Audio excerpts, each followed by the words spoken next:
Bueno, buenas tardes. Bienvenidos todos a estas primeras jornadas internacionales en contrataciones públicas. Bienvenidos a los que están presencial y también a los que están del otro lado de la pantalla. Así que quiero agradecerles también a todos los profesores y todos los que han aceptado participar en estas jornadas. Felicitar a Marcos y a todo su equipo por la organización de estas primeras jornadas también. Y bueno, y fundamentalmente también, bueno, destacar aquí la figura del profesor Barra, que es nuestro homenajeado de hoy. Yo diría, en realidad, los homenajeados somos nosotros. Habrá algún espacio justamente para el homenaje, pero no quería dejar de destacar algunos aspectos del doctor Barra, que el doctor Barra es uno de los pilares de esta universidad, inclusive diría de antes de irnos a Pilar, pero él ya estaba aquí desde los inicios. Y aparte fue el que formó parte de ese primer grupo minúsculo allá por fines de la década del 80, en donde se empezó a pergeñar esta universidad, junto con Alberto Bianchi, con Julio Comadira, con Roberto Bosca, y bueno, Alfonso Santiago, que también andaría por ahí metido, algunos más, Rodolfo Vigo, que recién lo cruzamos acá afuera. Es decir, él formó parte de ese grupo minúsculo. Y además, una cosa que le debe la universidad al profesor Barra es justamente el nombre de la universidad. Ese nombre, si bien no fue el que lo impuso, sí fue el que lo sugirió y que después en esas comisiones mínimas se decidió que esta universidad se llamara Universidad Austral por la sugerencia del profesor Barra. Así que y también, bueno, quiero destacar la figura de Armando Canosa, que hoy también lo vamos a tener aquí. Él, bueno, obviamente nos dejó hace muy poquito tiempo, pero también es uno de los profesores que ingresó, o de los históricos en la maestría en Derecho Administrativo. Y bueno, hoy ya no está aquí, pero estará en el cielo, seguramente viéndonos. Y según me han dicho la tecnología acá, el streaming nuestro llega hasta allá. Así que seguramente nos estará viendo por allí, ¿no? Así que bueno, también me alegra mucho que en estas jornadas estemos hablando y poniendo foco en este concepto del derecho a la buena administración, un derecho que la Constitución Europea en su artículo 41 lo ha consagrado expresamente, y aunque nosotros en estas latitudes no lo tengamos así expresamente consagrado, yo no he visto todavía o no he podido ver en todo nuestro ordenamiento jurídico ni normas, ni preceptos, ni reglas, ni siquiera interpretaciones que permitan inferir que debamos de alguna manera soportar una mala administración. Así que yo creo que la buena administración también está vigente en estas latitudes. Y por otro lado, también lo importante y lo interesante de esto es que ese derecho a la buena administración es el que destaca al ciudadano y pone en foco del derecho administrativo de esta relación, los contratos administrativos, obviamente, también al ciudadano en tanto persona humana, ¿no? Y destacar esta dignidad propia de la naturaleza misma humana, ¿no? Así que poner el ser humano en el foco del derecho administrativo parece una cosa muy interesante y que nos va a llevar a dejar de lado esto de que ya los que somos más viejos solemos hablar de administración y de administrado. Esto de administrado debe quedar de lado, obviamente, porque ahora el foco no está en la administración solamente como si fuera el único sujeto del derecho administrativo y que el administrado fuera el objeto, sino que el administrado también pasa a ser un sujeto de la administración. Así que es importante destacar esto y que el administrado o el particular ya no necesita que nadie lo administre, sino que sus derechos individuales, sus derechos particulares están bajo su propia administración, así como los comunes, los derechos comunes o los derechos públicos o los bienes públicos y los bienes comunes están a cargo de la administración.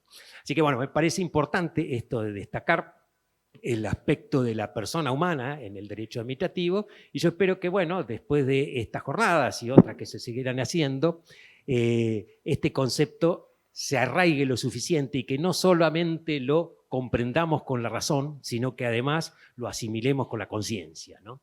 Así que bueno, yo de esta manera quiero dar por iniciadas estas jornadas. Agradezco mucho a Marcos que me haya permitido estar aquí con nuestros queridos amigos, el profesor Barra homenajeado y el profesor Casañe, obviamente también uno de los grandes pilares de aquí de la Universidad Austral. Así que muchas gracias y los dejo con lo importante de esta jornada.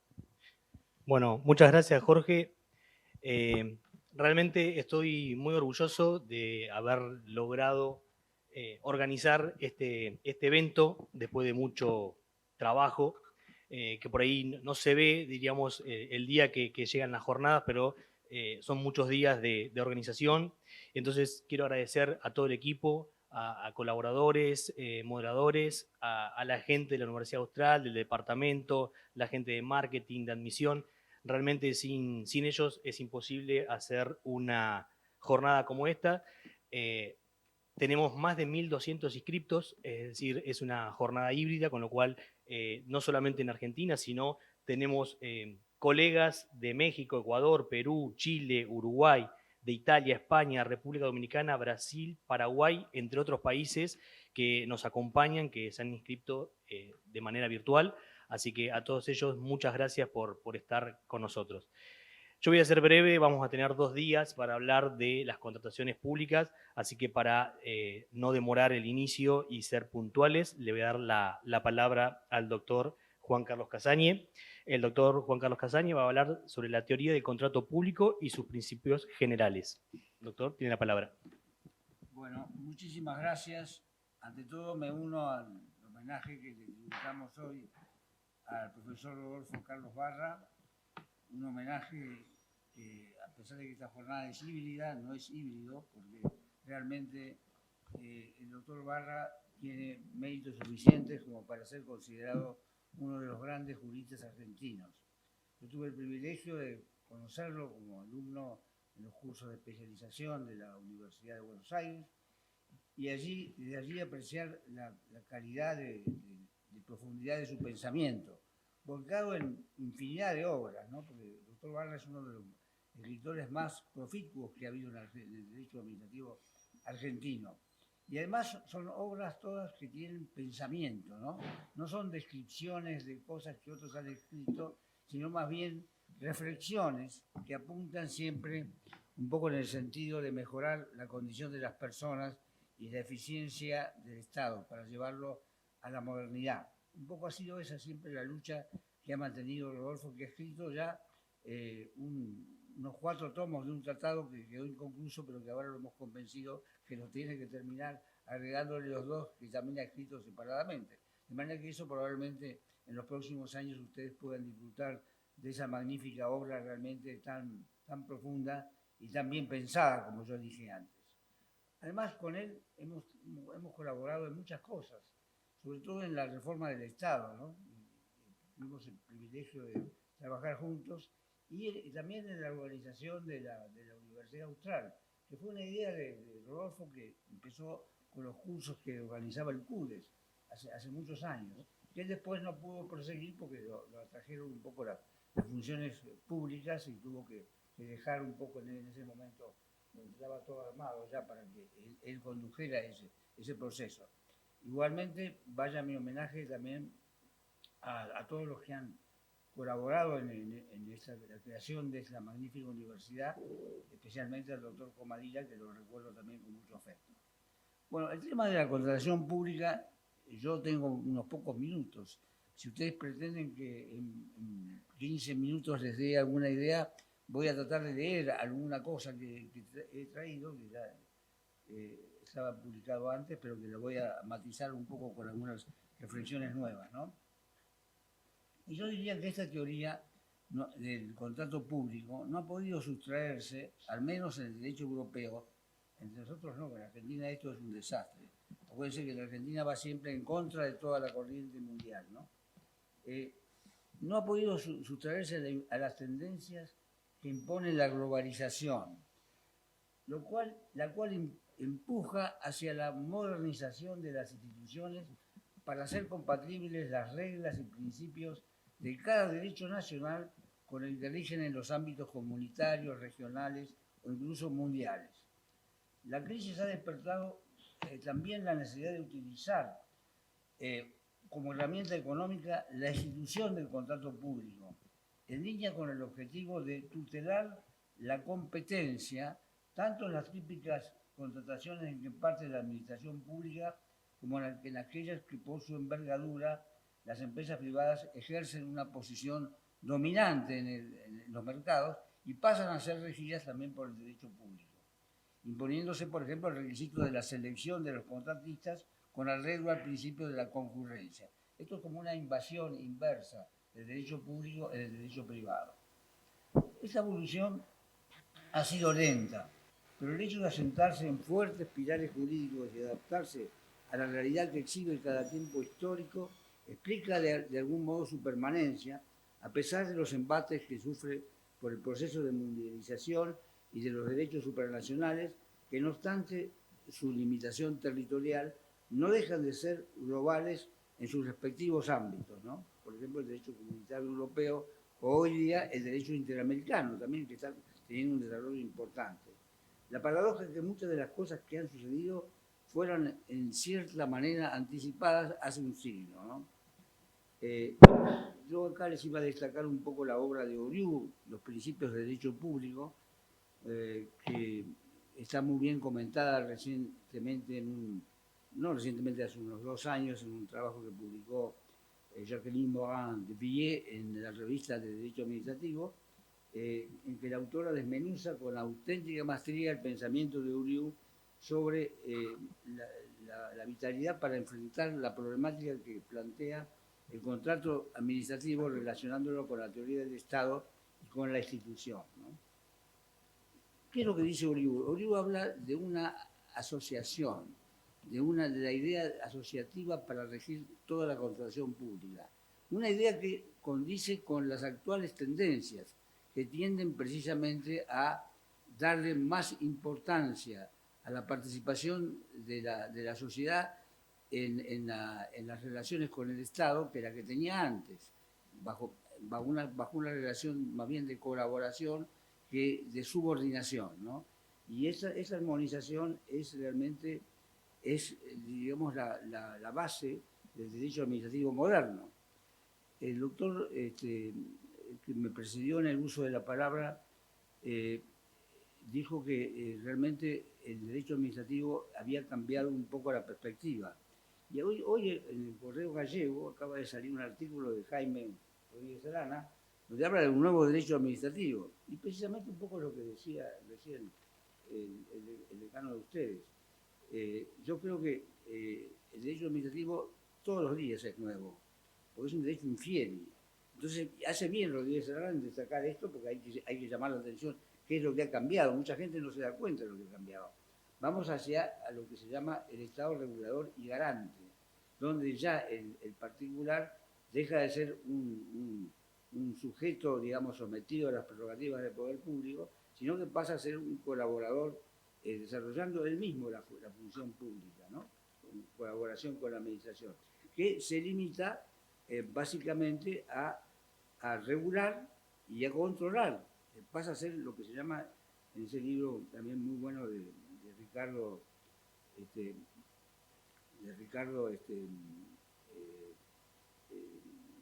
España, el rector de la Universidad de Salamanca, Rivero